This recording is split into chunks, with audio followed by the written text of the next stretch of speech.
네. 안녕하세요. 제가 오늘부터 여러분과 함께 그 헌법을 같이 공부할 김학성 교수입니다. 예. 오늘 우리 청교도 신학교에서는 신학교이기 때문에 강의 전에 기도를 먼저 한다고 그래요. 제가 간단히 먼저 기도하겠습니다. 하나님 아버지 감사합니다. 우리 청교도 신학교에서 헌법을 강의할 수 있도록 기회를 주신 것 감사합니다. 하나님 아버지, 오늘 이 시간도 주님께서 함께해 주셨고, 비록 신학은 아니지만은 법 일반에 대해서, 특히 헌법에 대해서 많은 공부를 할 수 있는 귀한 시간 되게 하여 주시옵소서. 참석하는 모든 우리 학생들 적극적으로 열심히 임할 수 있도록 하여 주시옵소서. 예수님의 이름으로 기도 올리옵나이다. 아멘. 제가 오늘은 첫 시간이라 간단히 좀 우리 서론을 좀 말씀드려야 될 것 같은데요. 저는 작년에 대학에 정년을 했습니다. 하면서 저는 헌법을 포기했었어요. 왜냐하면 제가 정년 3년 전부터 제가 정년한 다음에 무엇을 할까 이런 좀 생각을 제가 해봤었는데 그 헌법보다는 제가 진화론 비판을 좀 집중해서 공부를 하고 이 가르치는 그런 일에 열중을 해야 되겠다. 그래가지고 제가 여러 가지 어려움이 있음에도 불구하고 진화론 이 비판 칼럼을 한 30편 정도 제가 썼습니다. 아마 국민헌법이 나왔기 때문에 제가 이제 내년도에는 기회를 주시면 그 진화론 비판의 책을 제가 아주 얇은 책으로 해가지고 책을 내려고 합니다. 제가 그래서 헌법을 이제 포기했기 때문에 사실상 제가 저희 집에 이 서재에 가서 보면 헌법책이 몇 권 없습니다. 그래서 제자들 다 줬습니다. 제가 하늘나라 갔을 때 하나님께서 뭐 하다 왔냐 그렇게 질문하실 때 헌법 하다 왔습니다. 이건 제가 너무 쑥스러워서 진화론 비판하다 왔다. 이제 그렇게 제가 이제 상급을 받으려고 했었는데 우리 전광훈 목사님을 이제 금년에 뵙고 다시 제가 헌법 문제를 헌법에 소환이 됐습니다. 그래서 우리가 전체 국민들이나 우리 또 신학교에서 공부하신 분들에게 법 일반에 대해서 기본적인 지식을 좀 정립할 필요가 있을 것이다. 그다음에 우리 지금의 일반적인 문제들은요 대부분 다 헌법 문제가 많습니다. 제가 처음 서문에도 썼지만 사형제도라든지 낙태라든지 존엄사라든지 동성혼, 언론의 징벌적 배상, 대면 예배 전면 금지, 또 집회 금지, 또 정당 해산, 탄핵, 한미 상호 방위 조약, 독도 문제, 이 모든 것들이 다 우리 헌법 문제입니다. 그래서 헌법 문제는 여러분과 별개의 문제가 아니라 실제로 우리가 국민의 한 사람으로서 한 사람으로서 자신의 삶을 영위해 나갈 때 반드시 부닥치는 문제가 헌법 문제다. 이렇게 보시면 좋겠습니다. 그래서 제가 이 헌법에 대해서 또 우리 기회를 주셔서 헌법 문제를 여러분과 함께 공부를 하려고 하는데 여러분 제가 얼마 전에 국민헌법책을 냈지 않습니까? 여러분께서 아마 광고에 홈페이지에 떴을 텐데 국민헌법책을 좀 구입하셔서 함께 이 교재로 사용하고자 합니다. 여러분 근데 책 사시는 게 좀 아까울 수도 있지만 아깝다 생각하지 마시고 책은 사면 다 읽기만 하면요 결코 아깝지가 않은 것입니다. 우리가 다 읽지 않고 내버려 두고 내팽겨쳐지기 때문에 책이 아까운 것인데 여러분이 꼭 한번 구입하셔서 함께 공부를 좀 해나갔으면 좋겠다 이런 뜻입니다. 제가 오늘 화면을 보니까요 실물보다 좀 못 나옵니다. 그래서 제가 여러분 이제 실물이 이 화면보다 더 난데 하여튼 여러분 반갑고요. 제가 이제 헌법 그 강의를 이제 시작하겠습니다. 여러분 헌법하면 여러분 이게 헌법이 뭔지가 감이 잘 안 오실 거예요. 왜냐하면 우리가 이제 민법이다 또는 뭐 형법이다. 제가 한자를 좀 썼습니다만 민법, 형법 하거나 또는 뭐 한글을 쓰면 상법이다, 또는 국제법이다, 노동법이다 이렇게 하면요. 이 민법, 형법, 상법, 국제법, 노동법은요. 일단 용어만 들어도 이게 대략 어떤 내용을 규율할 것이다. 이걸 우리가 유추할 수가 있습니다. 민법 그러니까 이 사람에 관한 법이잖아요. 여러분 민법 하면 항상 머릿속에 어떤 것을 이제 기억하시면 좋은가 하면요. 채권 채무, 돈을 빌려주고 그다음에 떼이지 않는 법. 여러분 머릿속에 빌려주고 떼이지 않는 법이다. 이렇게 생각하시면 좋아요. 그럼 제가 예를 들어 볼게요. 민법에 예에 보면 여러분 예컨대 우리가 보증을 쓰잖아요. 그 보증 쓰는 것도 왜 쓰는가요? 그거는 혹시나 이 주채무자가 돈을 갚지 않으면 보증인으로 하여금 돈을 갚게 하기 위한 장치란 말이죠. 그게 뭐 연대보증이다, 보증이다 다 그런 겁니다. 또 여러분께서 우리가 이 은행에서 대출을 받으려고 하면 여러분 가지고 계신 그 아파트나 또 빌라나 주택에 대해서 은행이 저당권을 설정합니다. 그렇죠? 저당권을 설정하는 이유는 혹시나 돈을 빌려가서 갚지 않으면 그 설정된 저당권을 통해서 은행이 자신의 돈을 받아가겠다 이런 뜻입니다. 그렇기 때문에 민법은 여러분 항상 머릿속에 남한테 돈을 빌려주고 그 돈을 떼이지 않는 장치를 규율하는 게 민법입니다. 물론 예외가 있죠. 어떤 예외가 있습니까 여러분? 친족이나 상속, 친족 상속법은 거기에 예외입니다. 예. 그러니까 친족은 예컨대 우리가 몇 촌까지 친족으로 볼 것이냐. 또 상속은 요새 관심이 많으신데 뭐 우리가 부모가 더 사망했을 경우에 유산을 어떻게 그 상속받느냐. 이 상속법이 상당히 이제 우리 관심이 많아졌단 말이죠. 그러나 이 친족 상속이 있지만은 민법의 가장 중요한 것은 돈을 빌려주고 떼이지 않는 기술이에요. 예. 저 실시간 채팅에도 올라오셨네. 돈을 빌려주고 떼이지 않는 법이다. 아주 정확하게 좀 이해하신 거예요. 두 번째는 형법. 그러면요. 이게 형 아닙니까? 형법은요. 죄와 벌 또는 죄와 형, 죄와 벌을 규율하는 게 형법입니다. 아주 쉽죠. 그러니까 우리가 이 공동체 생활을 함에 있어서 어떤 사람이 반사회적 질서를 범하는 행동을 했단 말이죠. 사람을 죽이거나 또 때리거나 돈을 빌려가서 갚지 않거나 뭐 이런 식의 죄를 범했을 경우에 이 사람을 어느 정도의 벌로 규율할 것이냐. 그러니까 죄와 벌 또는 죄와 형을 다루는 게 뭡니까? 형법이에요. 그럼 형자에 보면 그 감이 오지 않습니까? 그다음에 이제 제가 상법이나 이것은 제가 설명 안 드렸지만 그러니까 이 상인들 간에 규율하는 법이다 뜻이죠. 그럼 상법이 왜 필요한가 하면요. 이런 겁니다. 개인과 개인 사이의 거래는요. 거래의 안정성을 상당히 강조합니다. 그러나 상인 간의 거래는요. 거래의 안정성보다는 거래의 신속성을 더 원해요. 그렇기 때문에 이 상법은요. 똑같은 재산법이지만 민법에 비해서는 특별법의 지위를 지닙니다. 그러니까 상인들 간에만 규율되는 법이다. 이런 뜻입니다. 근데 국제법은 뭐 말 그대로 국가 간에 뭔가를 규율하는 거겠죠.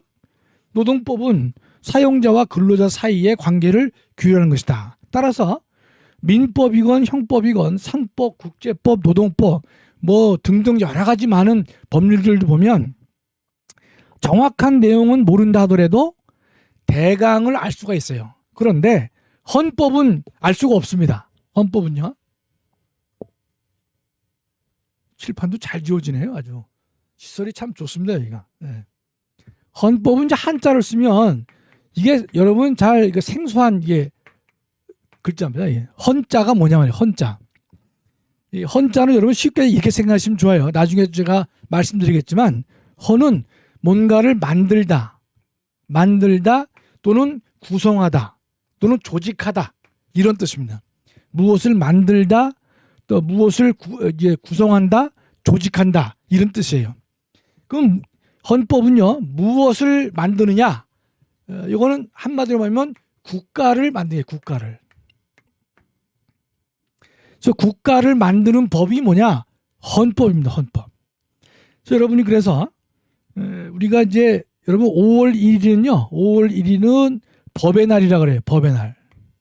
법의 날. 7월 17일은 제헌절입니다. 제헌절. 헌법을 만든 날이에요.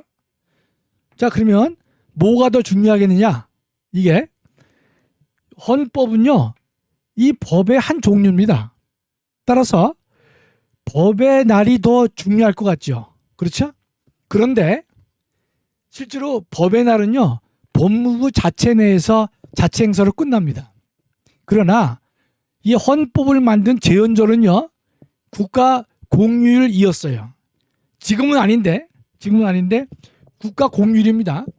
그럼 여러분 국가 공휴일이 몇 개가 있죠? 여러분 아시다시피 3일절이 공휴일이에요. 그다음에 8월 15일이 공휴일이고 그다음에 우리가 10월 3일인가요? 한글날이 공휴일입니다. 그러면 우리가 이 한글날이 공휴일이 아닌가요? 3일절이 공휴일이죠. 죄송합니다. 3일절, 8월 15일, 그 다음에 8월 15일하고 또 한글날도 아마 공휴일일 겁니다. 이 공휴일이 자꾸만 바뀌었어요. 바뀌었는데 이런 과거에 3일절, 그 다음에 광복절 이 두 개만 비교해 보시면요. 우리나라 역사에서 엄청난 사건이죠. 그렇죠? 대한민국이 독립한 날, 광복절, 또 해방된 날, 뭐 같은 날 8월 15일인데 3.1절 하면요. 우리 헌법상이나 우리 국민들 마음속에 영원히 지워질 수 없는 저항정신을 발휘한 날입니다. 매우 중요한 날이죠. 그렇죠? 그런데 3.1절하고 광복절 날이 공휴일이었는데 여러분 헌법을 만든 날 이 제헌절이 똑같은 공휴일을 이었습니다. 수십 년간 이랬습니다. 이게.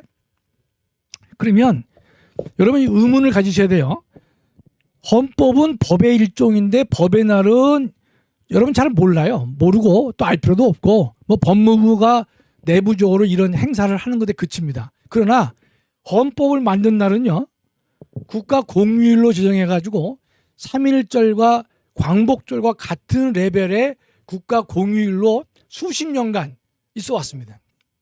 근데 이제는 이제 제헌절을 공휴일로 하지 말자. 이제 그런 의견이 많아서 이걸 갖다 공휴일로 안 했던 것이에요. 그건 왜 그런가 하면요. 여러분 제헌절은 왜 중요하느냐. 헌법을 만든 날이죠. 그러면 여기 보세요. 자, 이 헌법은 뭐를 만드는 법인가 하면 국가를 만드는 법입니다. 그렇죠? 헌법은 국가를 만드는 법이에요. 따라서 제헌절은 다른 말로 표현하면 국가를 만드는 법이었다. 또 국가를 만드는 날이었다. 이렇게 볼 수 있습니다. 그럼 지금 우리나라는 전 세계적으로 우리가 경제적으로 한 9등 안에 들죠. 또 5030 클럽에 우리가 가입됐어요. 여러분 5030이 뭔가 하면 또는 뭐 3050이라도 그래요. 이 전 세계 3050의 나라가 지금 우리나라는 원래 6개국밖에 없었습니다. 우리나라가 7번째로 여기 가입이 됐어요. 이게 무슨 뜻인가 하면 이 앞에 30은요. 3만 불을 말합니다. 3만 불. 뒤에 50은 5천만을 말합니다. 그러니까 전 세계적으로요. 인구 5천만이 넘으면서 국민소득이 1인당 3만 불 되는 나라가 6개밖에 없었습니다. 6개. 지금 여러분 유럽의 많은 나라들은 3만 불이 다 넘어요. 그러나 인구가 보통 유럽은 500만에서 700만밖에 안 됩니다. 5천만 넘는 나라가 많지 않습니다. 중국은 5천만이 훨씬 넘지만 국민소득이 3만 불이 안 되는 거예요. 러시아도 그렇고 캐나다도 그렇습니다. 여러분 근데 6개 나라가 뭐 있냐면요. 여러분 짐작하시겠지만 미국, 그렇죠? 유럽의 세 나라, 영국, 그다음에 독일, 프랑스, 이탈리아 요렇게가 5나라에 있고 동양에서는 일본이 여기 속합니다. 일본. 그래서 전 세계에 6개밖에 없었습니다. 그랬는데 우리나라가요 여기에 가입이 되어 있습니다. 7번째로 아마 8번째는 스페인이 여기에 들어올 것 같은데 여러분 대한민국이 엄청난 나라입니다. 그렇죠? 3050이라고 하는 전 세계의 클럽에 우리가 7번째로 가입된 것이죠. 동양에서는 일본밖에 없다가 우리나라가 근데 2번째로 가입이 된 겁니다. 그러니까 일본 사람들도 우리 한국 사람 볼 때 참 대단하다 이런 얘기를 많이 할 것이에요. 여러분 이렇게 우리나라가 아주 급성장을 했죠. 자 그러면 현재의 대한민국은 3050 클럽에 가입해 있을 정도로 막강한 나라입니다. 그랬는데 여러분 70년 전에 대한민국을 한번 보세요. 70년 전 1948년을 보시면요. 45년에 우리가 일본에서 해방이 됐고 48년에 대한민국을 만들었습니다. 48년 8월 15일 날 만들었단 말이죠. 그때는요. 대한민국을 국가로 보지 않았어요. 상당수의 나라가.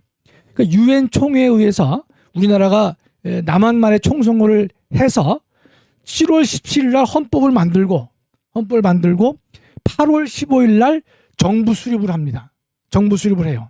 그래서 요때 언젠가 이제 말씀드리겠지만 7월 17일 전에 5월 10일 총선거를 하고 그때 국회를 구성한 다음에 헌법을 만들고 정부 수립을 했단 말이죠. 그럼 이 당시에는요. 70년 전에 대한민국은요. 전 세계에 대해서 우리나라를 나라로 인정해 달라라고 우리가 읍소했던 시대입니다. 읍소. 예. 지금은 근데 대한민국을 국가로 안 보는 나라가 어디 있겠습니까? 그 당시에는 대한민국을 국가 승인해달라, 정부를 승인해달라라고 간곡히 국제사회에 요청했던 시절입니다. 자, 그러면 그때부터요, 초창기엔 20, 30년을 보세요. 20, 30년을 보시면 제헌절, 헌법을 만들었다고 하는 이 날은요, 헌법을 만든 나라는 뭡니까?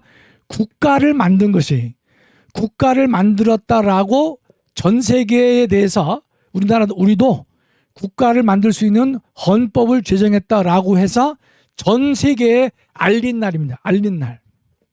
매우 중요한 것이죠. 알리고 나니까 전 세계에서 그래 대한민국을 국가로 인정해 주겠다라고 처음에는 안 했어요. 그러다가 이제 점차 숫자가 늘어났다는 것이죠. 하다가 또 북한하고 싸움이 있다 보니까 전 세계에서 남한만 국가로 인정하는 나라가 있고 북한에 대해서도 국가를 인정하는 나라가 일부 생기기 시작했던 것이죠. 따라서 여러분이 중요한 것은 헌법을 만든 이 날, 제헌절은요, 왜 우리가 50년 넘게 3.1절과 8.15와 같은 레벨로서 국가 공휴일로 지정을 했느냐? 그것은 바로 대한민국이 독립했단 말이죠. 독립을 했기 때문에 이 날을 법적으로 인정해 달라. 그런 의미가 강한 것입니다. 그래서 법의 날은 국민들이 잘 모르지만 제헌절은 많은 국민들이 이걸 인식하고 있었습니다. 그러나 지금 이제 제헌절을 갖다가 공휴일에서 아마 좀 뺀 거로 제가 알고 있는데요. 그러니까 이 국경일인데 아마 공휴일이 아닌 것으로 이제 그걸 했는데, 그거는 지금 전 세계적으로 봤을 때 우리가 뭐 국가성을 받으려고 노력할 이유가 없기 때문에 그런 것이 아니겠는가 그랬는데, 제가 볼 때는 좀 아쉬운 게 요 제헌절하고 우리가 이 정부 수립하고 한 날짜가 됐었으면 아주 그냥 영원히 우리가 이제 미국 같이 독립을 기념한 날을 갖다가 헌법을 만든 날을 했다 이렇게 이제 했으면 좋겠는데, 좀 아쉽지만 우린 7월 17일 날이 있고 또 8.15가 있다 보니까 8.15를 더 강조하다 보니까 지금은 제헌절에 대해서 많은 국민들이 이제 좀 뇌리에서 잊혀지게 되는 것이고 덜 중요하다 이렇게 인정을 받는 것입니다. 그래서 여러분이 항상 머릿속에 헌법 그러면요 뭔가를 만드는 거예요. 만드는 것이고, 그러면 결국 뭘 만드느냐? 국가를 만드는 것이다. 이런 뜻입니다. 여러분, 근데 이제 이런 것들을 우리 많이 보셨을 거예요. 교회 헌법이란 말도 있습니다. 교회 헌법. 이건 뭐 정식으로 존재하는 용어입니다. 교회 헌법. 또는 여러분이 정관이다. 정관. 또는 뭐 규칙이다. 이런 등등의 이제 용어가 있습니다. 요거 잠깐 요거하고 이제 헌법하고 좀 제가 구별을 좀 해드리면, 여러분, 근데 20명이 모여서 우리가 산악회를 만들어요. 또 20명이 모여서 계를 조직합니다. 그러면 반드시 어떻게 하죠? 산악회 명칭도 정하고, 그다음에 계 조직의 이름도 정합니다. 이름을 정한단 말이죠. 두 번째는 계원들 사이에 어떤 의무를 갖다가 정하게 돼요. 그래서 한 달에 얼마씩 예컨대 그 갯돈을 낼 것이냐, 또 어떤 방법으로 갯돈을 탈 것이냐, 그 약속을 다 정한단 말이죠. 그 계원들 사이의 기본 약속이죠. 두 번째는 또 뭘 정하게 되는가 하면, 이 계조직을 이끌 만한 계주, 또 서기, 총무, 뭐 이런 것들을 또 만들게 돼요. 그걸 보통 뭐라 그러는가? 그걸 규약이라고 합니다. 규약. 규칙 또는 규약이라 그래요. 그러면 20명이 모인 산악회라든지 20명이 모이는 계조직에서도 계원들 사이의 권리 의무를 규율하게 되는 것이고, 또 하나는 이 계조직을 이끌어갈 계주나 또는 서기 회계와 같은 임원을 주게 됩니다. 그렇다면요, 20명이 모인 데서도 그렇다면 우리가 5천만이 모인 나라에서는요, 반드시 뭐가 필요하겠습니까? 국민들 상호 간의 권리 의무를 어떻게 규율할 것이냐, 그 다음에 이 국민들과 국가 사이에는 어떤 법 관계를 만들 것이냐, 또 이 나라를 5천만을 갖다가 이끌어갈 국가 조직은 어떻게 만들 것이냐, 그런 약속이 필요하지 않겠습니까? 그렇죠? 정리하면 산악회나 계조직에서도 이 구성원 간의 약속이 필요한 것이고, 그 동조직을 이끌어갈 임원이 필요하다면 5천만이라고 하는 국가는요, 당연히 대통령이나 의회나 법원을 만들어야 될 것이고, 또 이 정부와 국민들 사이의 관계는 어떻게 할 것이며, 또 국민과 국민 사이는 어떻게 규율할 것이냐, 이와 같은 약속이 꼭 필요한 것이죠. 그렇죠? 그렇다면 자, 정리를 해보면요, 이 회사에서도 정관이 필요하죠. 계모임이나 산악회에서도 약속이 필요해요. 또 교회에서도 여러분 예컨대 보시면 교회 헌법이 있습니다. 그래서 이 교회는 예컨대 어느 소속이고 어떠한 권리 의무를 갖는 것이다, 이걸 쭉 예컨대 설명한단 말이죠. 또 교회 내에서도 여러분이 청년부라든지 뭐 여전도회 이런 모임을 가서 보면요, 반드시 간단한 이 약속을 정하는 문서들이 다 있습니다. 그게 뭡니까? 그게 다 헌법이에요. 실제로 헌법입니다. 헌법인데, 넓은 의미의 헌법은 교회 헌법, 회사의 정관, 단체의 규약, 다 넓은 의미의 헌법이죠. 왜냐하면 그러한 조직을 만들거나 구성하거나 조직하기 때문에 그렇습니다. 그러나 엄격하게 헌법이라 그럴 때는 이런 작은 조직, 교회, 회사, 단체, 이런 작은 조직의 이 조직을 만드는 것을 보통은 헌법이라고 안 하고, 더 큰, 가장 큰 국가를 만드는 것을 헌법이라고 하는 것입니다. 헌법. 따라서 여러분 정리를 하면 이렇게 되겠죠. 헌법은 뭐냐? 한마디로 국가를 만드는 법이다, 이런 뜻입니다. 국가를 만드는 법이다. 그러면 그 국가 내에서도 국가에 뭘 만드느냐? 국가의 이 정부 기관을 만드는 기본 원칙, 또 국가 속에 있는 국민들의 자유와 권리를 규율하는 것, 이런 것들을 규율하는 것이 이제 헌법이다, 이렇게 볼 수가 있는 것입니다. 자, 그럼 여기서 헌법은 정의는 이제 이 정도만 이제 하고요.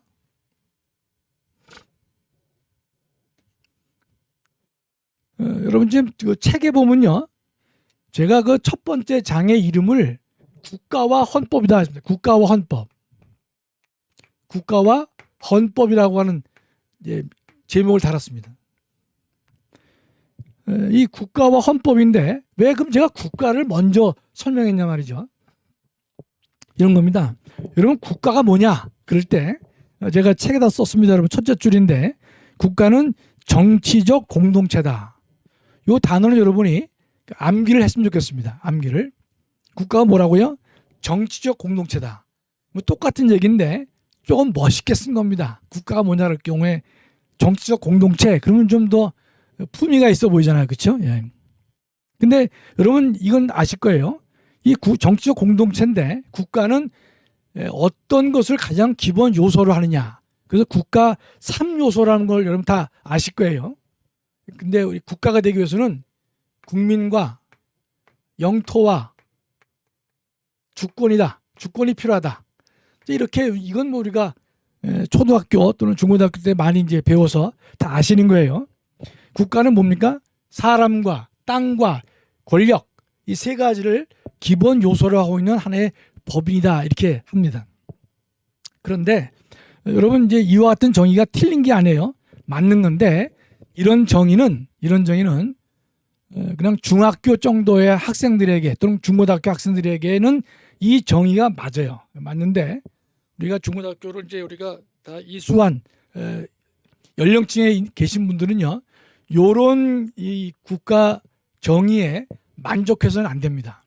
왜냐하면 자, 이 국가는 국민 영토 주권으로 된 것은 맞지만 국민과 영토와 주권이라고 해서 국가가 만들어지지 않습니다.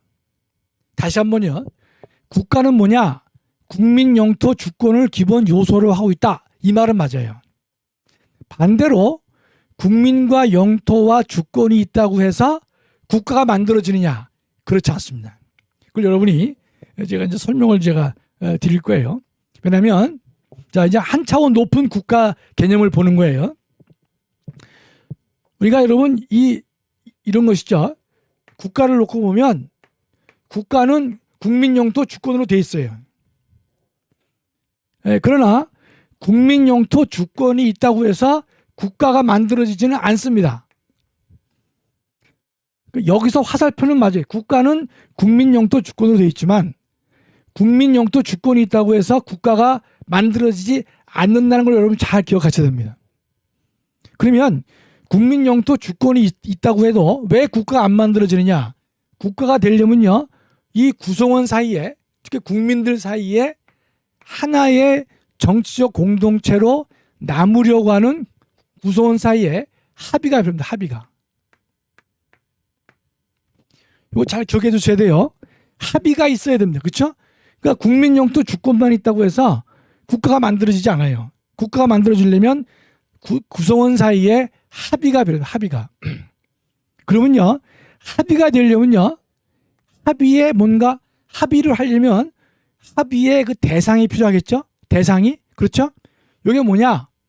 구성원 사이에 하나로 좀 어려운 표현을 댈 수 있는데 공감할 수 있는 가치. 여러분 여기까지 나중에 잊어버리신다 하더라도 여기까지는 여러분 한번 외워보려고 노력하세요. 그러니까 국민 영토 주권에 의해서 국가가 만들어지진 않습니다. 만들어지려면 이 구성원 사이에 하나의 국가로 남으려는 합의가 필요해요. 그럼 합의가 이루어지려면 뭔가 그 대상이 있어야 될 거 아닙니까? 그렇죠? 대상이 뭐냐? 구성원들이 공감할 수 있는 가치가 있어야 됩니다. 제가 좀 쉽게 설명해 드릴게요. 여러분 예컨대 우리가 두 남녀가 만났습니다. 그래서 이제 결혼을 약속했어요. 결혼해요. 결혼하게 되면 뭐가 되죠? 부부 공동체가 만들어집니다. 그 부부 공동체가 만들어지면요, 이 부부가 영원히 그 부부로 남습니까? 꼭 그렇지가 않아요. 검은 머리 팥불이 될 때까지 사는 것이 원칙인데 지금 사회는요, 부부가 갈랐을 때가 많이 있어요. 그 왜 갈랐을까요?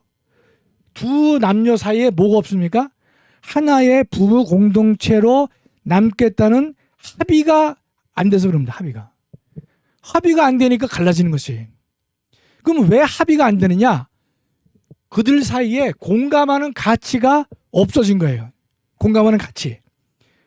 우리가 보통 이혼할 때 보면 왜 이혼하냐 물어보면 뭐 성격 차이다 이렇게 이제 말을 갖다 둘러대는데요. 여러분 이게 국가로 보면 이런 겁니다. 공감하는 가치는 여러분 이렇게 외워두시면 좋아요.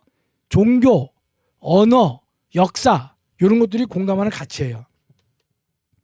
공감하는 가치는 우리가 종교라든지 언어라든지 또 민족성이라든지 역사라든지 이런 것이 같아야만 하나의 국가로 남는 것입니다. 아시겠죠? 그러니까 여러분이 한번 머릿속에 조금 어려울 것 같아도 어렵지 않아요. 국민 영토 주권만 가지고 국가가 안 된다. 국가가 되려면 그들 사이에 합의가 필요하다. 그럼 합의가 되려면 합의할 대상이 필요하죠. 그걸 보통 아주 멋있는 말로 공감할 수 있는 가치다. 공감대적 가치다 이렇게 표현해요. 그럼 공감대적 가치의 예가 뭐가 있느냐? 종교가 같거나 언어가 같거나 하나의 민족이거나 민족성이 같거나 역사적으로 예컨대 유사하다. 이럴 때는 국가로 남습니다. 제가 한 예를 들어드릴게요. 여러분 근데 지금도요 영국 보면요 영국은 선진국 아닙니까? 그러나 지금 스코틀랜드가 영국으로부터 독립하려고 합니다. 여러분 잘 아시죠? 네. 스코틀랜드가 영국으로 독립하려는 이유는 예전에 이제 그 잉글랜드와 스코틀랜드가 서로 전쟁을 해가지고 잉글랜드가 스코틀랜드를 강제 지배했습니다. 그 역사로 남아 있어요. 그 수백 년 전의 일인데도 불구하고 그 스코틀랜드 주민 마음속에는 야 이거 같은 나라로 가기 어렵다. 그렇게 얘기한 사람이 꽤 있습니다. 그러면서 스코틀랜드는요 북해 유전을 가지고 있거든요. 그러면 자기네가 독립한다 하더라도 북해 유전이 있기 때문에 그네들은 먹고 살만하단 말이죠. 그 스코틀랜드는 계속 독립 우리가 그 운동을 하는 것이 더군다나 이제는 EU 가입에 대해서 영국이 나왔단 말이죠. 스코틀랜드는 EU에 가입을 하려고 해요. 그렇기 때문에 제가 볼 때는 영국은 특별한 제가 뭐 그런 데 뭐 전문가는 아니지만 상당히 독립의 그 위험성을 가지고 있습니다. 영국이라는 나라가 그래요. 근데 영국만 그런 게 아닙니다, 여러분. 스페인 가서 보시면요, 바르셀로나가 스페인으로부터 독립하려고 합니다. 그 바르셀로나가 스페인에서는 잘 살아요. 잘 사니까 자신의 그 바르셀로나에서 나온 그 이익을 스페인이 나눠 갖는 것을 싫어합니다. 그래서 바르셀로나가 독립을 원하는 것이. 그럼 축구팀도 보면 바르셀로나 팀이 있고 레알 마드리드가 있지 않습니까? 둘 사이에 사이가 좋아요? 사이가 엄청 나쁠 겁니다. 예. 그런 관계가 있어요. 또 여러분 이탈리아도요. 북쪽 이탈리아가 잘 삽니다. 북쪽 이탈리아는 알프스 근교거든요. 거기는 주민들이 꽤 잘 사는데 남쪽 이탈리아가 생활이 어렵습니다. 하다 보니까 북쪽 이탈리아가 우리 독립하자 그런 얘기를 막 합니다. 여러분 그건 다 알려진 사실이에요. 여러분 캐나다도요. 퀘벡주는요. 독립하려고 합니다. 왜냐하면 캐나다가 영어권인데 퀘벡은 불어권입니다. 프랑스어를 하고 있단 말이죠. 뭐가 다릅니까? 언어가 다른 게 언어가요. 그러니까 여기서 보면 공감 가치에서 보면 종교가 다르거나 언어가 다르거나 민족이 다르거나 역사가 다르면요. 나라들이 분리 독립을 하려고 계속 하고 있습니다. 그러니까 퀘벡도 그렇죠. 바르셀로나도 그렇죠. 스코틀랜드도 그렇단 말이죠. 그래서 그 사람들을 보시면 여러분 재미나잖아요. 영국 사람들 보면 스코틀랜드 출신들은 너 국적이 어디냐 물으면 자기 영국이라고 안 해요. 스코틀랜드라고 합니다. 또는 뭐 북아일랜드 여러분 유명한 그 골프 선수도 있고 UFC 선수도 있지 않습니까? 그 사람들 보면 북아일랜드 길을 갖다가 자기는 달고 다니지 영국이란 말을 안 한단 말이죠. 그만큼 그 사람들은 독립을 강하게 원하고 있는 것이 이 국가 간에 구성원 간에 합의가 없어서 즉 합의가 안 돼서 공감할 수 있는 가치가 없기 때문에 나라가 이 분리된 가장 대표적인 케이스가 제가 이제 자료 화면을 준비했는데요. 이 유고슬라비아입니다. 유고슬라비아. 왠지 화면 보이시죠? 이거 보면 왼쪽 상단에 보면 슬로베니아가 있습니다. 슬로베니아 그렇죠? 그 밑에가 크로아티아, 그 축구 잘하는 크로아티아. 그 다음에는 이제 그 보스니아 앤드 헤르체고비아 이 나라 국명이 길어요. 그래서 보스니아라고 하시면 돼요. 보스니아. 오른쪽은 세르비아, 그렇죠? 그 왼쪽에 보면 몬테네그로, 옆에가 코소보, 그다음에 마케도니아. 이 마케도니아는 알다시피 그리스하고 알렉산더 대왕이 누구 거냐 가지고 엄청나게 싸우는 것이죠. 여기 나와 있는 7개 나라가요. 원래가 다 유고슬라비아였습니다. 유고슬라비아. 그러니까 90년까지 90년 전에요. 이 나라들이 합쳐져 가지고 유고 연방을 구성했습니다. 그러나 소련이 문을 내리고 공산주의를 내리고 민주화되면서 지금 이 유고슬라비아를 이제 강제할 수 있는 힘이 없지 않습니까? 그러니까 지금 이게 7개 나라로 갈라진 거예요. 하나, 둘, 셋, 넷, 다 7개죠. 예. 코소보는 가장 최근에 독립을 했습니다. 코소보가. 이건 뭐 여담이지만 여러분이 저 나라를 다 보시는 어려우면요. 저 크로아티아는 꼭 가서 보십시오. 크로아티아. 저 보라색이죠. 보라색 왼쪽에 그 바다가요. 에게해인가 그래서 그 바다가 참 이쁩니다. 그래서 크로아티아는요. 축구도 잘하지만 저기에 이 관광을 할 장소가 많습니다. 등등. 여러분 그래서 다 보시지 못하면 그 위에 있는 슬로베니아하고 크로아티아를 보시면 좋겠어요. 그래서 여러분이 동유럽의 여행 관광 상품을 잘 보시면요. 오스트리아, 헝가리, 체코, 플러스 슬로베니아, 크로아티아 이렇게 나올 것입니다. 다 그 이유가 있는 거거든요.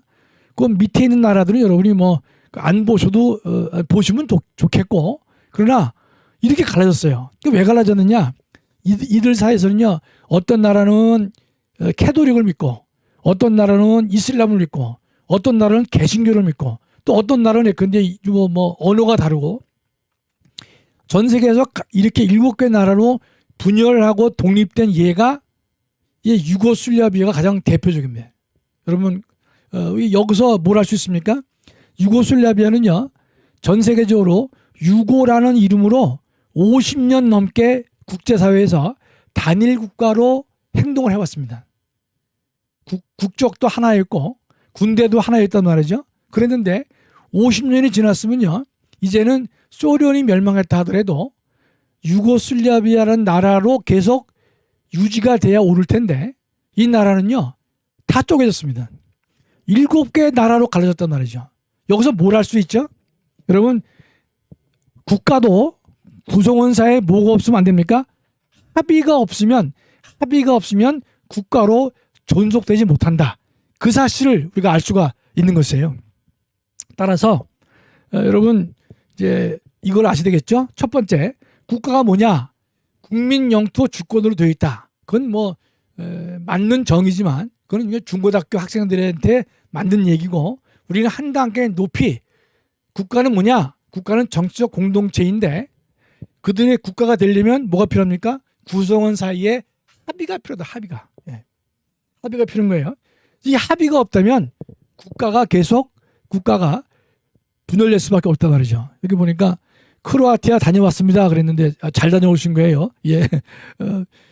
저는 이게 나중에 기회가 되면 크로아티아는 다시 한번 봐도 좀 이게 이 가치가 있는 그런 나라라고 이제 보여주는데 제 책에도 써놨죠. 91년 이후 유고슬라비아는 7개 국가로 분리 독립했다. 제가 예전에 이제 갔었을 때는 코소보가 독립이 안 됐습니다. 그랬는데 그 이후에 코소보가 이제 그 독립을 했는데 미국이 좀 지원을 좀 해준 것 같아요. 그래서 지금은 7개국으로 지금 되어 있습니다. 그래서 우리가 알 수 있는 것은 구성원 사이에 합의가 없이는 국가로 유지될 수가 없는 것이다. 이런 뜻입니다. 그래서 제가 아까도 말씀드렸다시피 우리 부부도 결혼했다고 해서 영원히 가는 것이 아니라 그들 사이에 하나의 부부 공동체로 남겠다는 뭐가 필요해요? 합의가 필요합니다. 합의가 없으면 갈라질 수밖에 없단 말이죠. 그래서 우리가 여러분 결혼한 이제 자녀를 두신 분들은요, 저도 이제 그런 생각을 많이 하고 있지만, 근데 배우자의 이 종교를 보거든요. 종교를 왜 볼까요? 종교가 다르면 부부 사이에 갈등이 커집니다. 갈등의 원인이 종교가 다르기 때문에 그런 것이에요. 또 종교가 다르다 보니까 그 이념과 가치가 달라지는 것이에요. 하다 보면 부부 사이가 갈등도 생기게 되고 다툼도 생기게 된단 말이죠. 그래서 우리가 부모들이 자녀들한테 교회 다니는 이 자매를, 우리 집은 아들이 둘인데요. 제가 늘 집사람하고 이 교회 다니는 자매를, 믿음 좋은 자매를 구해야 된다, 이렇게 말하는 이유는 저희가 교인이기도 하지만 그 같은 이 종교가 같으면요, 물론 종교가 같아도 싸울 수 있겠지만, 그러나 종교가 같거나 언어가 같거나 민족이 같거나 역사가 같게 되면 이 공감할 수 있는 가치가 같단 말이죠. 그렇다면 그들 사이에 합의가 도출되기가 훨씬 쉽다, 이런 뜻입니다. 따라서 그런 측면에서 보더라도 우리가 자녀들 결혼할 때도 부모가 강력하게 이 종교가 같아야 된다, 믿음이 줘야 된다라고 하는 이유는 우리 성경적으로도 그렇지만 우리가 학문적으로도 보면 공감할 수 있는 가치가 같아지기 때문에 매우 큰 의미가 있다, 이렇게 보겠습니다. 자, 국가는 이 정도로 하고요. 자, 여러분 여기서 뭘 강조했냐면 국가의 3요소설 이외에 한 차원 높은 건 뭐냐, 구성원 사이에 합의가 필요하고, 합의가 되기 위해서는 그들 사이에 서로 공감할 수 있는 이념과 가치를 공유해야 된다, 이렇게 이제 우리가 봐야 되겠죠. 제가 댓글을 잘 못 보는 편인데 크로아티아 갔다 온 사람이 많네요. 크로아티아 동유럽 여행지 필수 코스다. 상당히 정확하게 지금 보고 계세요. 한 번 더 가고 싶은 나라다. 맞습니다. 예. 자, 이제 두 번째는 국가를 설명드렸어요. 헌법은 아까 설명드렸지만 조금만 더 설명드리면 이렇게 설명할 수 있겠죠. 아까는 이제 뭐랬냐면 헌법은 국가를 만드는 것이다. 국가를. 그렇게 1차원적으로 말씀드렸지만 국가를 만든 다음에요, 우리가 뭐가 필요한 거면요, 그럼 한 국가 내에 보면 우리가 인구가 한 5천만 되셨습니까? 5천만 되면요, 저마다 다 생각이 다릅니다. 저마다 생각이 달라요. 1번 문제에 대해서는 A팀과 B팀이 갈라지고, 2번 문제는 다시 또 갈라집니다. 3번은 또 갈라져요. 그렇죠? 따라서 이 국가는요, 정치적 공동체는 다양한 이해관계, 매우 다양한 이해관계가 어떻습니까? 갈등을 일으키는 관계입니다. 갈등. 매우 다양한 이해관계인들의 갈등이 있습니다. 갈등이. 이런 부부 사이에서도 갈등이 있잖아요. 그럼 그 갈등을 잘 우리가 해결해 나가야 부부가 잘 유지가 될 거란 말이죠. 국가도 마찬가지예요. 구성원 사이는 다양한 이해관계의 갈등이 있는 것입니다. 그러면 국가가 국가로 존립되기 위해서는요, 다양한 이해관계의 대립과 갈등을 조직하는, 해결할 수 있는, 다양한 이해와 갈등을 해결할 수 있는 뭐가 필요하냐? 원리가 필요하고요. 또 조직이 필요하고요. 그다음에 절차가 필요합니다. 이걸 좀 설명을 드리면 이런 거예요. 근데 국가가 만들어졌는데, 만들어진 국가가 하나로 계속 존속되기 위해서는요, 그 국가나 헌법 전체를 지배하는 원리, 가장 중요한 원리를 규율하는 그 무엇이 필요합니다. 우리는 보통 민주주의, 법치주의, 시장경제 이렇게 이제 말을 하고 있는데요. 자, 근데 두 번째는요, 이 합의를, 이해관계의 이 갈등을 해결하기 위해서는요, 해결하는 조직이 필요합니다. 조직. 이게 뭡니까? 이게 국가기관이에요. 대통령을 두고, 그다음에 국회를 두고, 또 법원을 두고, 기타 여러 가지 이제 국가기관들을 둔단 말이죠. 두는 이유는 어디에 목적이 있냐면, 대통령을 두는 게 대통령 자신의 이익을 위해서 대통령을 만드는 게 아니에요.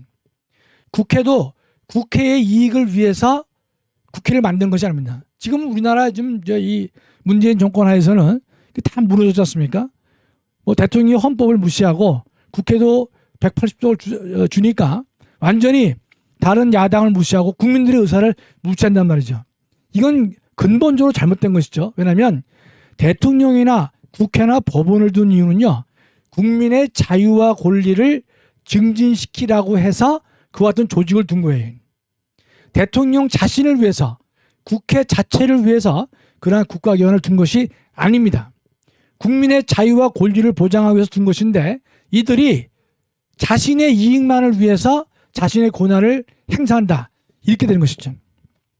여하튼은요, 우리가 이 다양한 이해관계인들의 갈등을 극복하기 위해서는요, 원리가 필요하고 해결할 수 있는 조직이 필요하죠. 조직. 그래서 국가기관이라고 그랬습니다.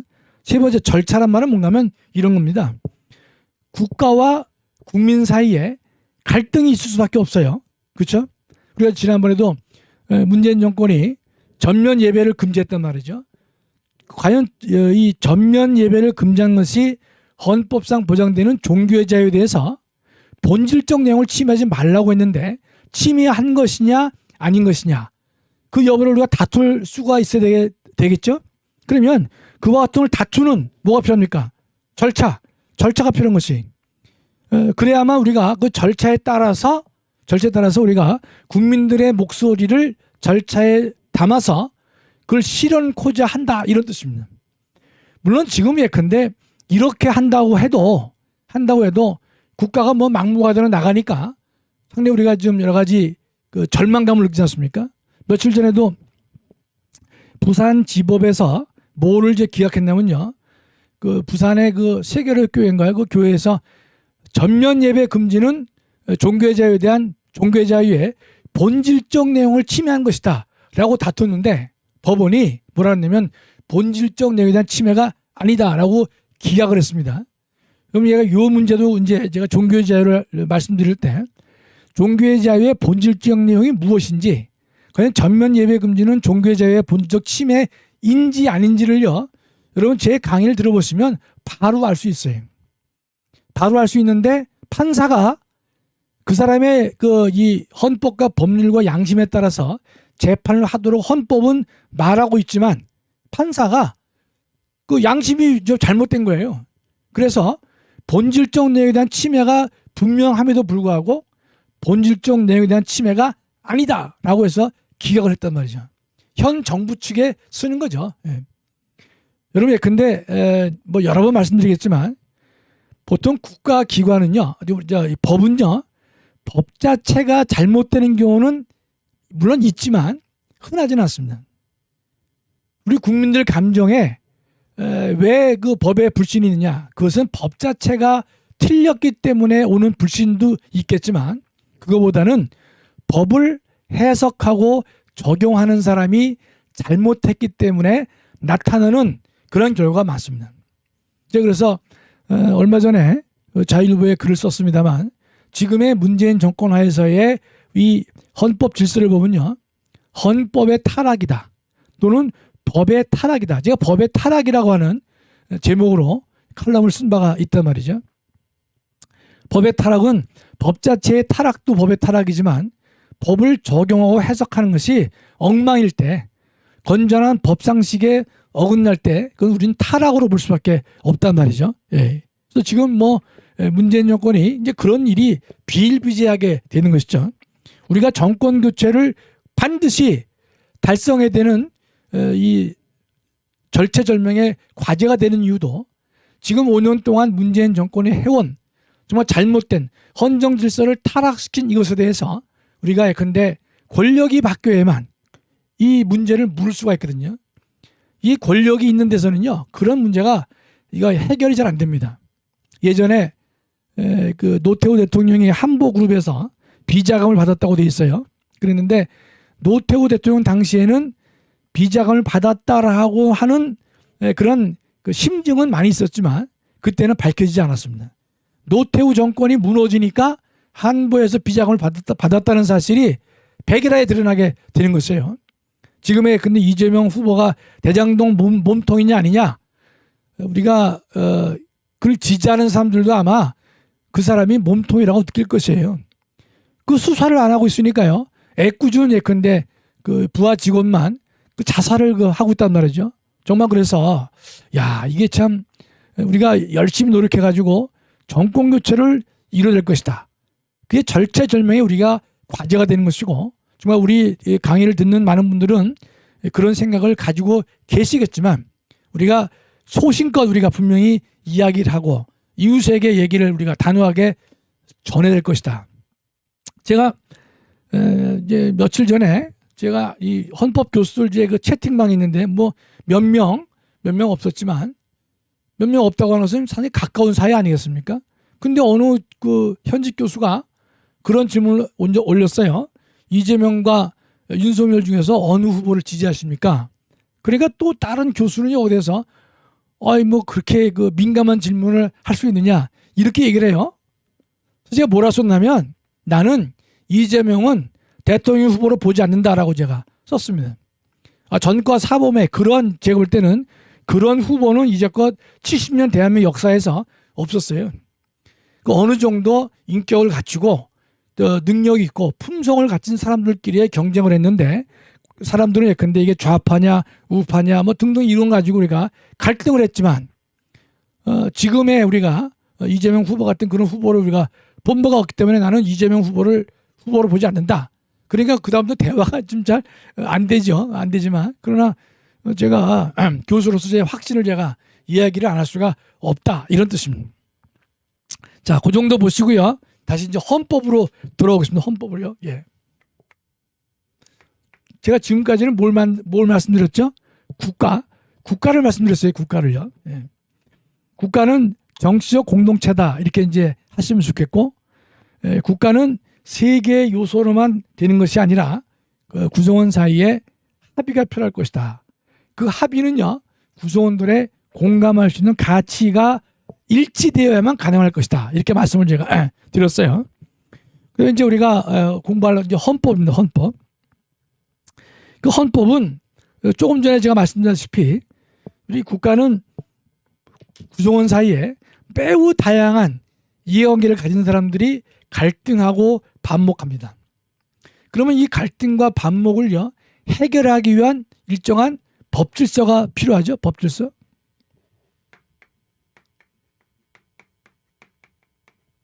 그렇죠? 그러면요, 여러분 예컨대 이 헌법은 뭐냐? 헌법은요, 국가라는, 제가 국가 대신에 뭐 어떤 단어를 선호했습니까? 폼나게 하기 위해서 정치적 공동체다, 이런 말 제가 했어요. 그럼 국가를 만드는 게 헌법 아닙니까?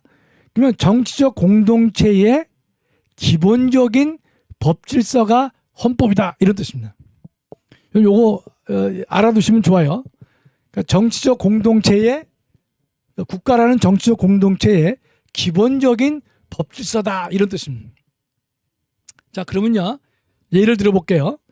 여러분 이제 하나의 이제 국가를 만들 때 설계 도면이 필요하겠죠. 설계 도면이. 설계 도면이 필요하면 제일 먼저 이제 건물을 이제 설계할 때, 야, 이 건물을 어디다가 지을 것이냐. 그럼 땅도 구입을 합니다. 그렇죠? 이 건물이 뒤에는 저 산이 있고 앞에는 물이 있느냐, 뭐 이런 등등 가지고 이제 토지 가격에 이제 상당히 영향을 이제 받을 거란 말이죠. 그러면 여러분 건물 질 때요, 이렇게 생각하시면 돼요. 땅, 토지에 해당되는 부분이 헌법입니다. 헌법. 정치적 공동체의 기본적인 법질서예요. 하나의 건물을 질 때 어디에다가 질 것이냐, 어디에 질 것이냐, 그것이 그러니까 토지에 해당한단 말이죠. 토지를 여러분이 헌법으로 보시면 좋습니다.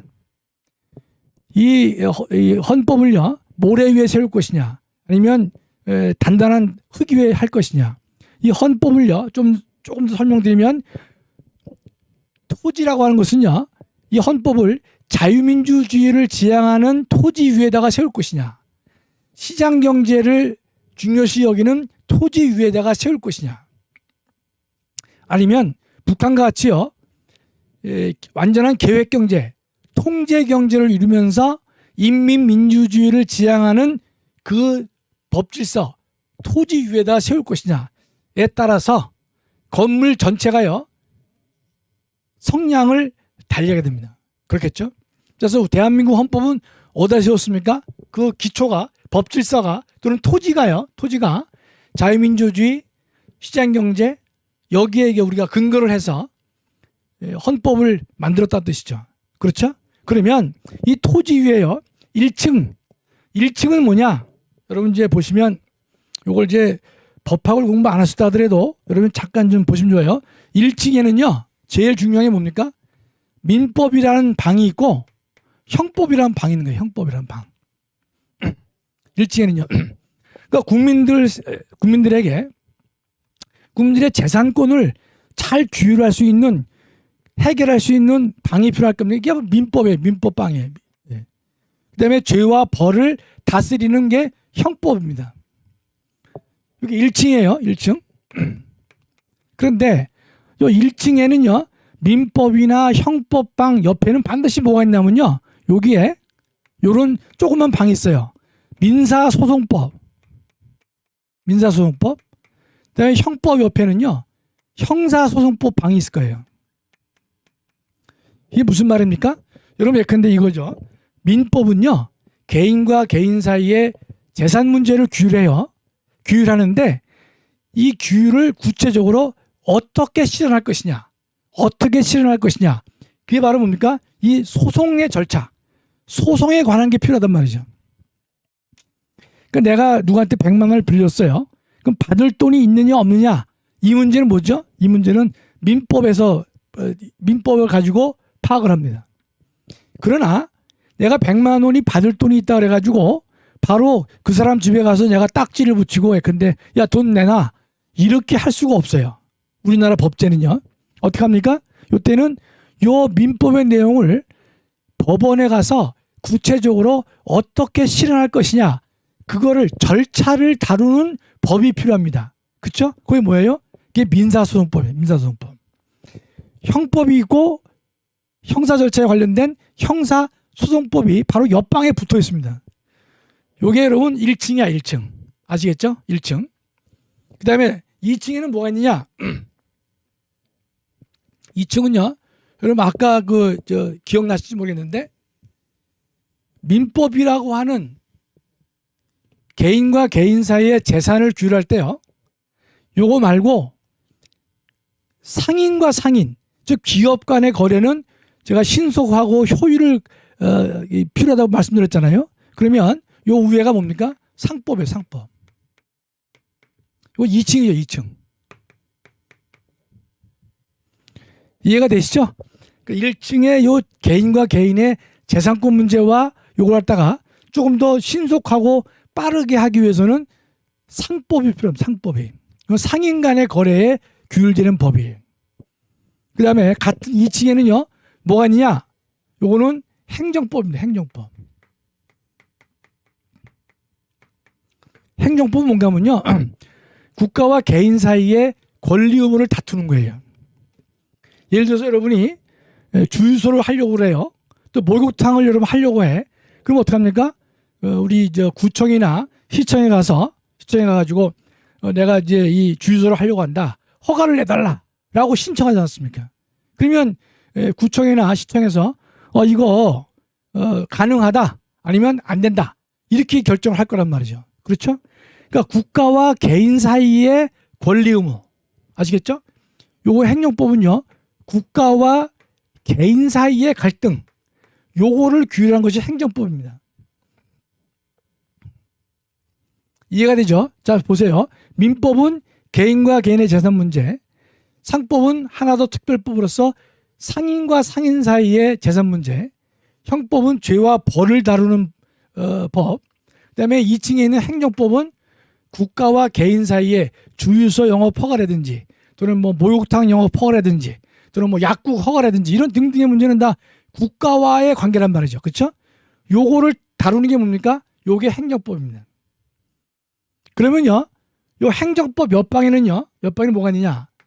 여기는 똑같이 민법의 민사소송법, 형법의 형사소송법 같이 행정법 옆에 행정소송법이 있어요. 그렇겠죠? 그러니까 우리가 국가에 대해서 뭔가 해달라라고 했는데 국가가 이걸 갖다가 안 해준다. 그러면요. 가가지고 뭐 멱살 잡고 싸울 수 없단 말이죠. 행정소송법이 정하는 절차에 따라서 다툰다 이런 뜻입니다. 다툰다. 그게 바로 행정법 옆방에 있는 게 행정소송법이에요.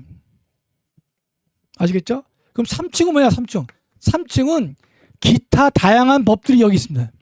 뭐 노동법도 있고 지적재산법도 있고 환경법도 있고 여러 가지 법이 쫙 많이 있어요. 여러분, 근데 사법시험에서요, 사법시험의 필수 과목이 뭔가면요, 자 보세요. 첫째가 민법 1, 민사소송 2, 형법, 형사소송 4, 그 다음에 상법 5, 그 다음에 6, 행정법인데, 여기 행정소송법은 통상 행정법과 같이 다룹니다. 이렇게 하나로 묶어요. 하나 묶어요. 그러니까 민법, 민사소송법, 형법, 형사소송법, 그 다음에 상법, 행정법, 그 다음에 뭡니까? 헌법. 가장 토지에 해당하는 것이 뭡니까? 이게 헌법이. 여러분도 이제 이런 말을 들으셨을 거예요. 기본 육법이다. 예.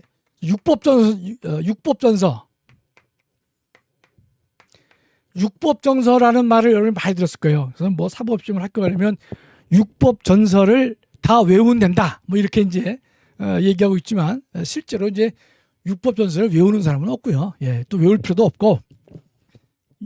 육법인데 육법. 그럼 뭐가 육법이냐? 여기서 행정법을 제외한 것이 육법이에요. 그렇죠? 헌법, 민법하고 민사소송법, 형법, 형사소송법, 상법, 헌법. 이게 육법입니다. 육법. 그런데 이 행정법은 왜 육법에 안 들어가느냐? 시험에는 들어갑니다. 그래서 기본 7법이에요. 사법시험 볼 때는 7법으로 공부를 합니다. 그러나 보통 우리가 기본 6법이다 또는 육법전서다 이렇게 말을 하는 이유는요, 행정소송법은요 독자적인 법전이 없습니다. 그러니까 민법도 조문이 한 1000몇 개 되는 민법전이 있어요. 민소 다 있습니다. 그런데 행정법만큼은 전체 행정을 규율하는 일반법이 없습니다. 그건 왜냐하면 너무 행정이 다양해서 그래요. 토지 수용도 행정이죠. 경찰도 행정이죠. 공물도 행정이죠. 각종의 특허도 행정이죠. 허가도 행정이에요. 이렇게 근데 지금 다양하게 되어 있기 때문에 행정법은 기본 6법에는 안 들어갑니다. 그러나 사법시험에서는 중요하기 때문에 7법이 들어갑니다. 헌법, 행정법, 상법, 민법, 민소, 형법, 형소 이렇게 들어갑니다. 그 다음에 이건 말고 이제 보통 선택 과목이죠. 선택 과목. 선택이라고 보통 이제 하나나 둘을 선택해요. 예.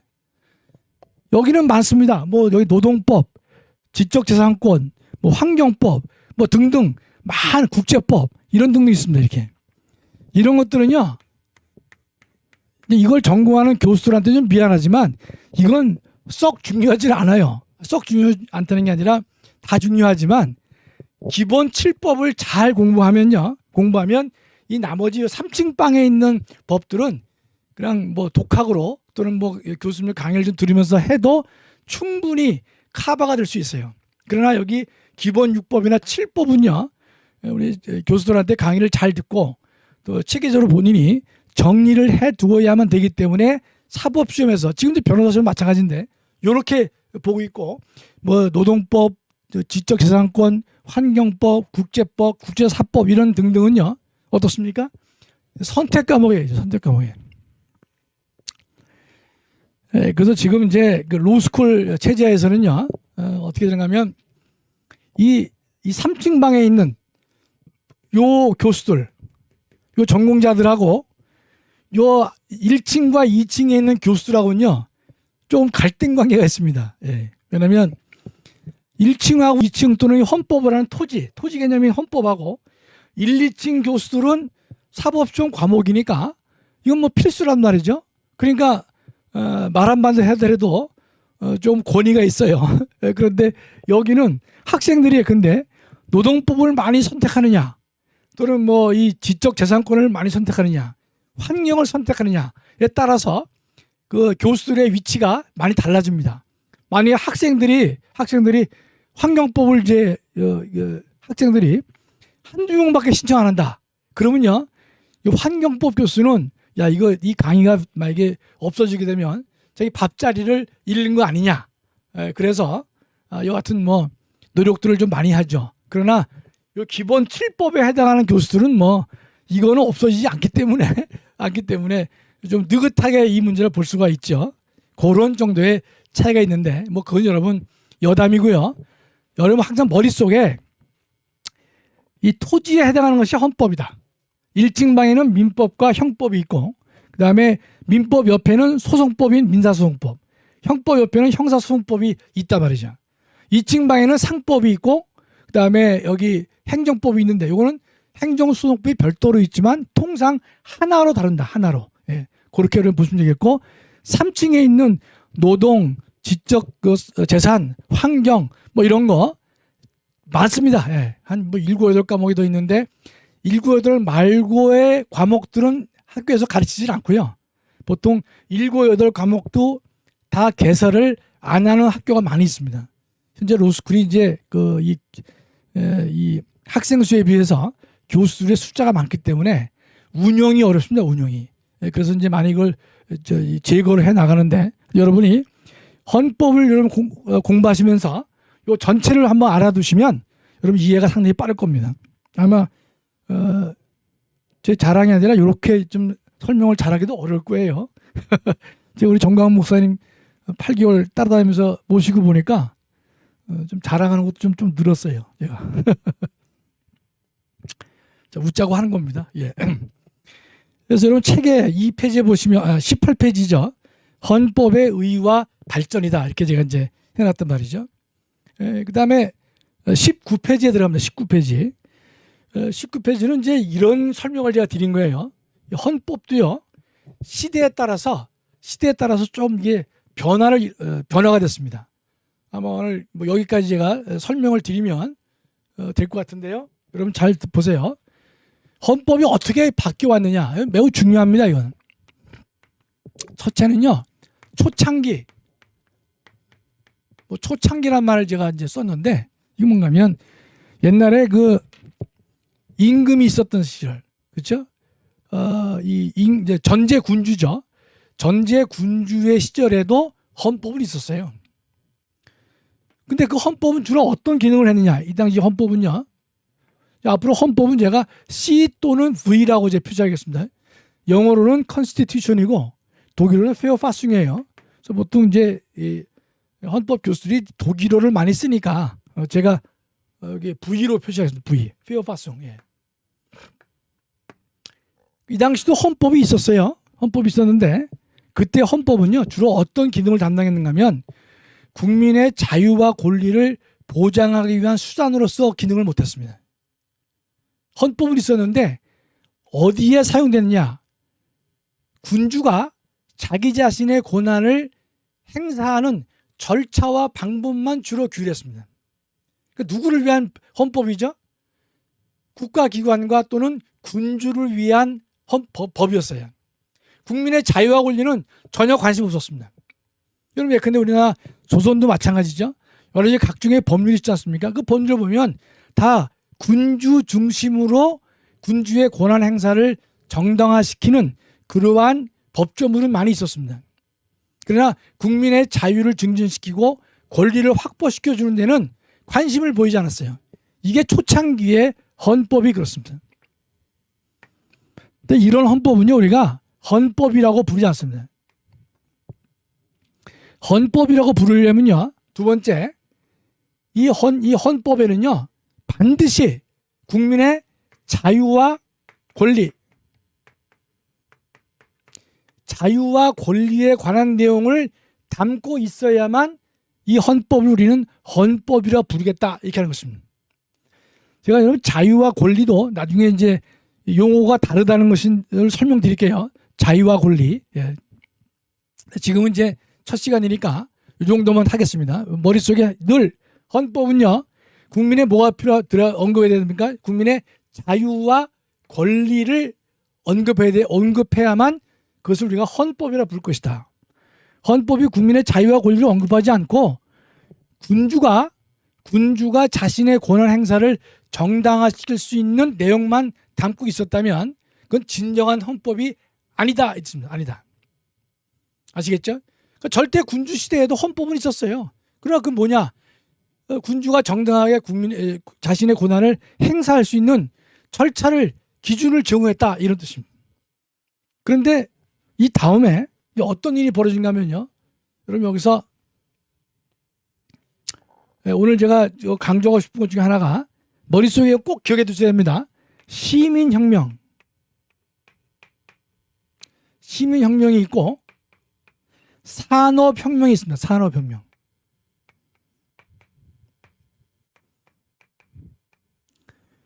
이 두 가지를 여러분이 머리에다가 꼭 넣어두시면요. 상당히 헌법을 이해하는데 여러분 쉽고 또 하나는 이 헌법의 역사는요. 인류 역사 또 이 이데올로기의 역사 그런 것과 비슷합니다. 여러분이 항상 이 암기하실 때는요. 중요한 단어 제가 강조하면요. 그건 여러분이 꼭 기억해 두시면 유용해요. 왜냐하면 길게 설명을 안 해도 됩니다. 길게. 뭘 우리가 사람이 질문할 때 보면 질문에 답을 할 때 보면요. 말을 길게 하는 사람이 있어요. 그런 사람은요. 공부가 덜 된 거예요. 그 분야에 대해서. 간결하게 할수록 뭡니까? 실력이 좋은 겁니다. 그러니까 제가 간결하게 하잖아요. 그렇죠? 그랬는데 제가 말하고도 웃네. 머릿속에 항상 시민혁명과 산업혁명을 꼭 기억해 두세요.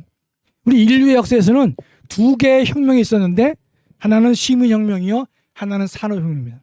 그러면 시민혁명은 여러분 잘 아실 거예요. 우리가 1776년 미국의 독립. 그러니까 미국이 영국과 싸워서 독립했죠. 1776년입니다. 두 번째 1789년 프랑스 혁명. 프랑스 혁명 이 두 개가 대표적인 시민혁명입니다. 우리가 1789년 프랑스 혁명에 대해서는 성경적으로는 이제 비판하는 목소리가 많이 있어요. 그러나 이제 헌법적으로 보면 매우 중요한 사건입니다. 이 시민혁명은요, 어떤 의의가 있냐면 군주 대신에 국민을 한 국가의 주인으로 만들자라는 운동입니다. 군주 대신에 누구요? 국민을 그 국가의 주인으로 만들겠다 했습니다. 여러분 프랑스 대혁명을 보시면요. 그 전까지는 절대 군주가 프랑스를 지배했습니다. 더 올라가면 어떻습니까? 로마 교황청이 중세 때 전 유럽을 지배했지 않습니까? 각 나라를 지배했어요. 그러다 각 나라가 독립하기 시작했습니다. 독립하면서 독립한 다음에 그 절대 권력들이 계속 강화됐습니다. 강화되다 보니까 국민의 뭐가 유린되느냐? 국민의 자유와 권리가 유린됐어요. 하다 보니까 여기서 들고 일어난 겁니다. 미국이 영국과 싸워서 독립하는 것이고 프랑스가 시민혁명을 통해서 이 전제군주를 무너뜨렸단 말이죠. 그래서 여러분 잘 아시다시피 루이 16세가 길로틴에 의해서 단두대에서 처형을 당했잖아요. 그 부인 마리 앙뚜아네트도 처벌했단 말이죠. 그게 뭐 옳다 그러다 그 문제는 논외로 하시고 이와 그와 같은 사건이 있습니다. 시민혁명. 매우 중요한 인류의 중요한 사건입니다. 자, 그럼 여러분이 시민혁명이 이제 발생했어요. 그래서 이 프랑스 대혁명 이후에 바로 프랑스가 이 제대로 헌정 질서가 바로 잡힌 것은 아닙니다. 그 후에 한 9년인가 지나서 나폴레옹이 다시 군주제를 실시하고 다시 1848년에 공화국이 만들어지고 이런 등등의 프랑스는 엄청난 고통을 많이 지냈단 말이죠. 나중에 1848년에 대해서는 또 한번 설명을 드릴 기회가 있을 것입니다. 그런데 여기까지만 보시면요. 자, 시민혁명이 일어났어요. 뭐라 그랬죠? 군주 대신에 국민이 그 나라의 주인이 되어야 될 것이다. 이게 여러분 알 수 있겠죠? 시민혁명이 났을 때는 제일 먼저 강조한 게 뭐겠습니까? 바로 민주주의는 민주주의.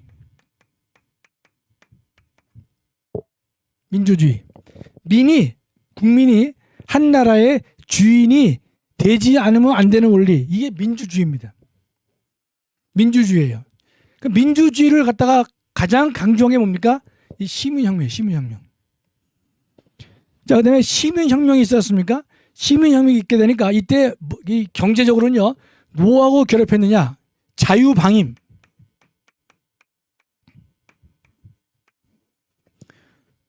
나 좀 국가가 건들지 마라. 여러분 이전까지는요 시민혁명 이전 단계에서는 우리 모든 국민들은요 자신의 종교제를 갖지 못했습니다. 자기가 원하는 장소로 이사도 못했어요. 자기가 원하는 직업도 갖지 못했어요. 신분사회였기 때문에.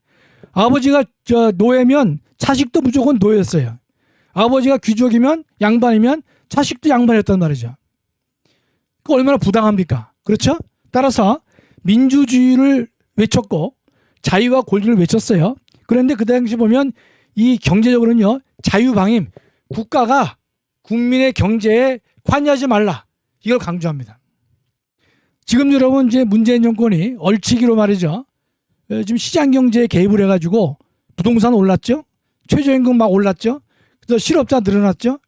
국가 권력이 시장 경제 질서에 개입해서는 안 되는데 개입하더라도 필요 최소한만 개입을 해야 되는데 지나치게 개입을 한단 말이죠.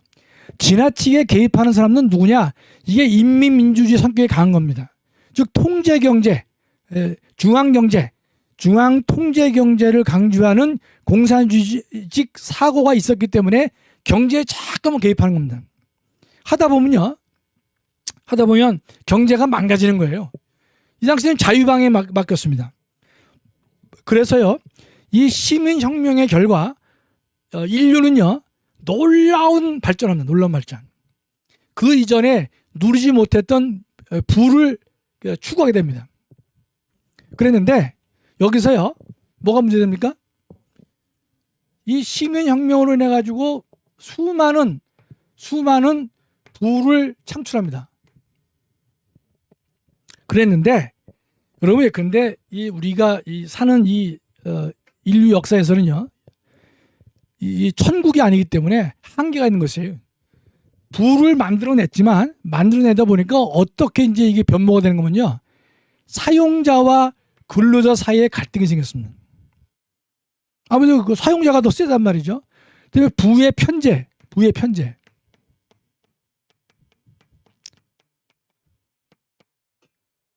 돈이 가진 사람에게만 예컨대 계속 집중이 되고 없는 사람에게는 예컨대 더 그 돈이 집중이 못하는 부의 편제가 생깁니다. 또 여러분 아시다시피 부익부, 빈익빈이 생기는 것이. 그러면 그런 현상에 대해서 우리 어려운 보통 시민들은요 불만을 가질 수밖에 없는 것이죠. 그렇죠? 부가 엄청나게 팽창한 것은 좋은데 이건 좋은데 그 결과 사용자와 근로자의 대립이 생기고 부의 편제가 생기고 하다 보니까 이들 사이에 계속 갈등이 생긴 것입니다. 그래서 그 다음에는요 우리 헌법 역사에서 시민혁명 대신에 산업혁명이 발생해요. 순서를 말씀드리면 산업혁명 때문에 부는 만들어졌는데 부의 편제가 이루어진 것입니다. 다시 한번요. 여러분 산업혁명이 뭡니까? 이렇게 생각하시면 좋아요. 전기기관차.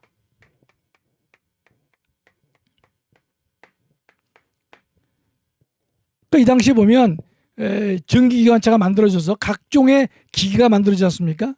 기계가 만들어지다 보니까 뭐는 늘어납니까? 부는 늘어납니다. 부는. 그런데 이 부가요. 결국에 가서는 가진 자와 없는 자 사이에 갈등을 유발하는 것이. 자, 정리하면 이렇죠. 자, 시민혁명을 통해서 누가 주인이 됐죠? 국민이 주인이 되는 세상이 됐어요. 그 세상에서 많은 부를 축적했어요. 그러다가 이게 산업혁명까지 이루어지면서 여러분 산업혁명은 머릿속에 전기기관차 이렇게 생각하시면 좋아요. 이런 등등의 기계가 만들어지면서 부가 더욱더 만들어집니다. 그러나 인류는요 가진 자와 없는 자 사이의 갈등으로 이게 이어집니다. 부의 편제가 만들어지는 것이. 하다 보니까 여기서 두 가지의 갈림길이 생깁니다. 산업혁명으로 부가 축적되고 그러나 부의 편제가 발생했잖아요.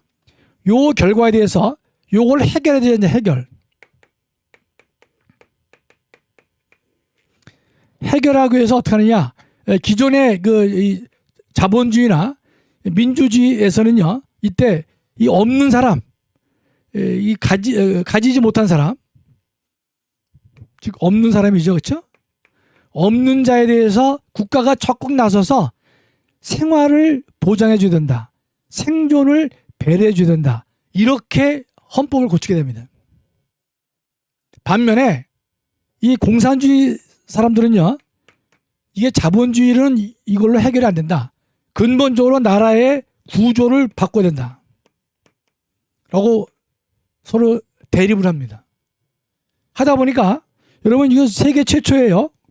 이거는 암기해두세요. 1917년 러시아가 처음으로 소련으로 공산화가 됐습니다. 이거 1917년 여러분이 꼭 알아두셔야 됩니다. 왜냐하면 이 정도는 여러분이 헌법을 공부하면서 알아두실 필요가 있는 것이죠. 왜냐하면 이것은 나중에 1919년 우리나라의 임시정부를 이해하는 데도 매우 중요합니다. 임시정부를 이해할 때. 그다음에 우리나라가 1945년부터 48년 사이에 대한민국에 보면 남한의 많은 그 국민들이요, 공산주의나 사회주의를 더 선호합니다. 70% 이상이. 그걸 갖다가 이승만 대통령이 그 어려운 상황에서 그걸 꺾어내고 자유민주주의의 이 시스템을 도입을 했다는 뜻이. 그 나중에 제가 한번 또 말씀을 드릴게요. 여러분, 여기서 뭘 외워두시냐면 1917년은 인류 역사에서 처음으로 공산주의가 처음 만들어집니다. 그게 바로 소련입니다. 소련. 유일하게 하나가 만들어졌는데 이 존재가 이후에 70년 동안 이 자본주의 체제와 서로 싸움을 벌이죠. 수많은 나라가 공산주의로 많이 갔습니다. 동북아가 다 공산주의가 됐어요. 몽골도, 소련 밑에 있는 몽골도 공산주의가 됐고, 중국도 공산주의가 됐단 말이죠. 북한도 공산주의가 된 거예요. 전 세계 아프리카나 그런 나라를 보면요, 상당수가 공산화가 많이 됐어요. 그래서 우리가 20세기 초반부가 뭡니까? 1900년대를 말해요. 1900년 초반부를 말하죠. 이때는 정치학적으로 전 세계가 공산주의 시대라고 말할 정도로 공산주의가 급속도로 확장했습니다. 여러분, 이건 정확히 알아두셔야 되는 게, 그래야만 헌법을 여러분 가장 합리적으로 해석할 수 있습니다. 그래야만 우리나라에서 왜 1945년부터 48년 사이에 공산주의나 이 사회주의를 지지하는 사람이 70%가 넘느냐 말이죠. 그걸 여러분 이걸 아셔야 이해가 되는 것이. 여하튼 머릿속에 1917년에 이 공산주의가 됐단 말이죠. 이 사람들은 이런 말을 하는 거예요. 지금의 민주주의나 자본주의 체제로서는 이 부의 편제를 해결할 수 없다. 부의 편제를 해결하는 방법은요, 이 토지와 건물을 갖다가 개인에게 주지 않고 국가가 소유하게 하는 것이다 라고 합니다. 일리가 있는 얘기를 하고 있어요. 왜냐하면 그러니까 없는 사람들은 뭐가 좋습니까? 있는 사람 거를 뺏어다가 국가가 관리 운영하겠단 말이죠.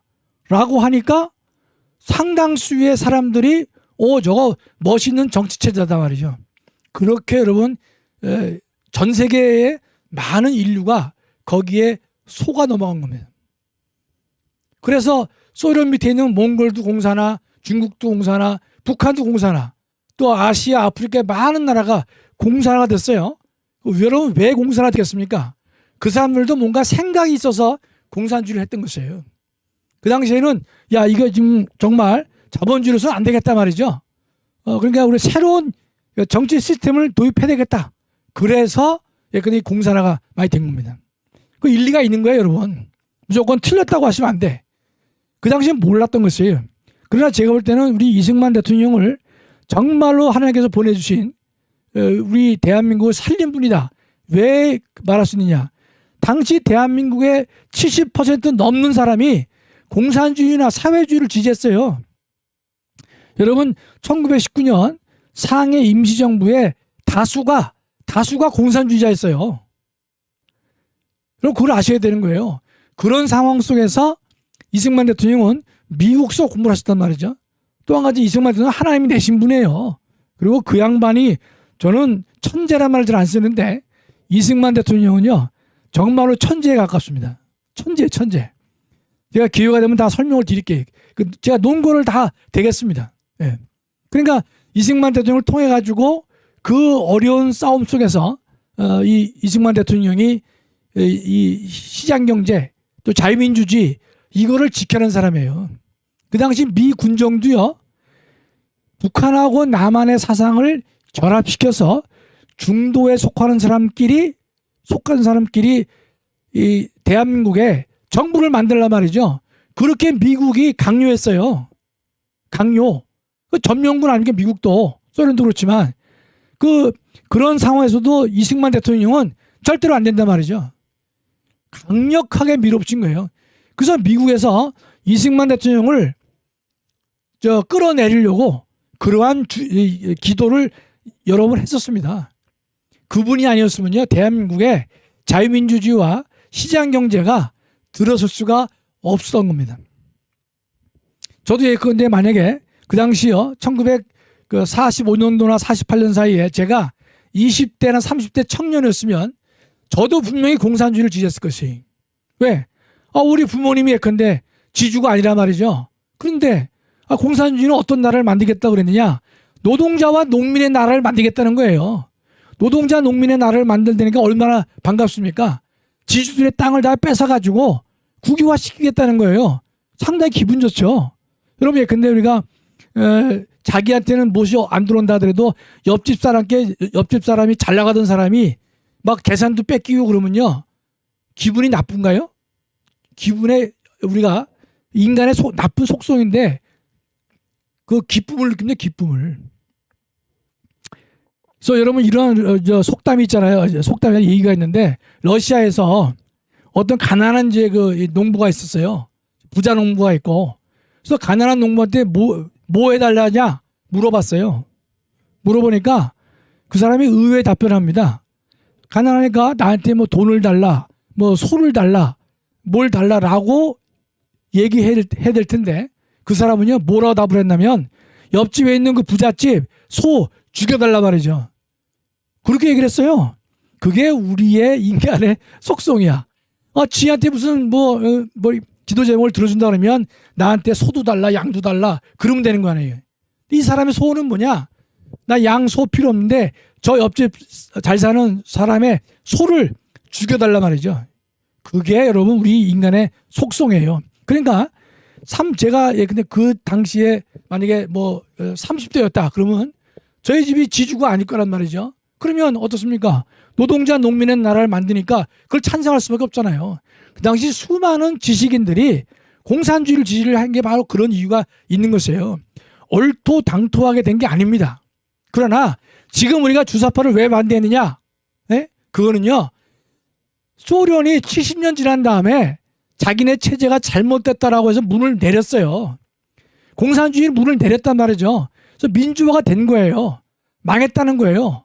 그래서 지금 망했기 때문에 공산주의를 지금 하는 나라가 어디 있습니까? 중국, 쿠바, 그다음에 북한. 중국은 상당 부분 나라를 개방을 했잖아요. 등소병 때문에. 그래서 중국 가서 보면 이게 공산주의인지 뭐 자본주의인지 잘 모를 정도로 개방화가 되어 있다는 뜻이에요.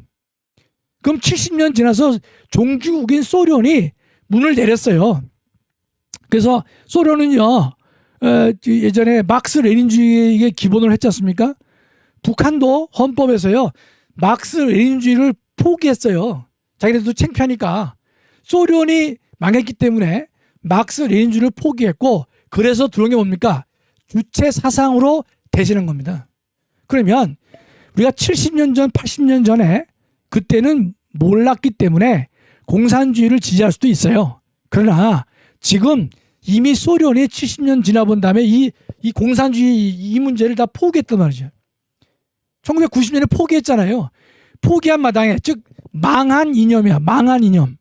망한 이념인데 그거를 계속 붙잡고 앉아있는 세계 최빈국인 북한 또 세계에서 가장 인권 침해를 하고 있는 북한의 시스템을 찬양하고 지지하고 좋다는 사람, 이게 도저히 우리가 용납할 수 없다 이런 뜻입니다. 그래서 정강원 목사께서 말씀하시잖아요. 주사파를 믿는 목사나 이런 사람들은 그건 진정한 크리스천이 아닐 것이다. 그 언제 한번 또 말씀드리겠지만 정말 그럴 수밖에 없는 것이에요. 따라서 우리가 과거에 70년 전에는 혹시 그런 사람이 있을지 몰라도 다 망해가지고 소련이 자기네 체제를 다 내렸단 말이죠. 막스 레닌주를 내렸어요. 내렸음에도 불구하고 지금도 주체사상을 가지고 북한을 주민들을 어렵게 만들고 인권을 탄압하고 그다음에 뭐 핵무기나 만들고 말이죠.